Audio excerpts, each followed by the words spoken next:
In the 7th century, Iona was a well-equipped university. It was making a huge impact both here in the British Isles and further afield. England as a country did not exist then. It was split into different regions or areas. And the local king, King Oswald of Northumbria, sent a message to Iona requesting that a missionary be sent here.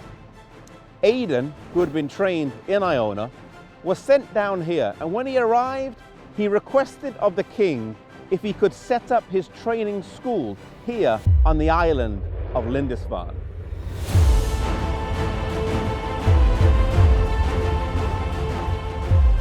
Lindisfarne lies 235 miles from Iona, which if travelled by foot would take over a week. It is also known as the Holy Island, though it's not completely isolated from the mainland. It's a tidal island, approximately 1,000 acres, 3 miles long and 1.5 miles wide, and twice a day when the tide comes in, the island is isolated. There is something about the solitude and isolation of being on an island that these early missionaries seemed to value, a place to come aside, rest, study, and be equipped for mission service.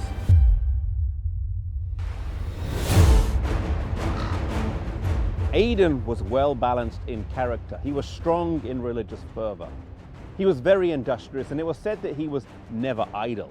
In him was that living flame which burned so strong in many of the missionaries that were sent out by Patrick and Columba. He was deeply concerned for the poor and spent much of his life in an effort of ransoming slaves. You see, he had a very practical faith.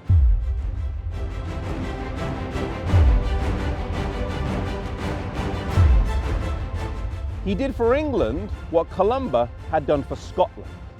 In establishing the training centre here, the fields were used to give work to support the students. They also established other training centres in places like Melrose and Whitby. Aidan was succeeded by Finan, and he established a training centre in Tilbury in Essex and was instrumental in evangelising central England. Finan was succeeded by Coleman.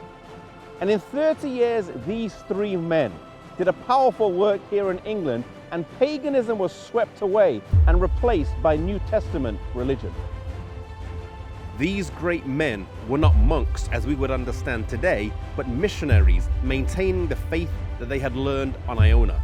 In Truth Triumphant, page 127, it reads, "It is no exaggeration to say that with the exception of Kent and Sussex, the whole English race received the foundation of their faith from Celtic missionaries." You see, in 30 years, these men took the gospel to the country of England, and almost 3/4 was won by their missionary work. They did this in an age where they had no internet, no TVs, no modern forms of communication that we have. Today, God has placed us in different parts of this country, in different parts of the world. And He's given to us His word, He's given to us the message that He wants to be taken to every nation, tongue, and people.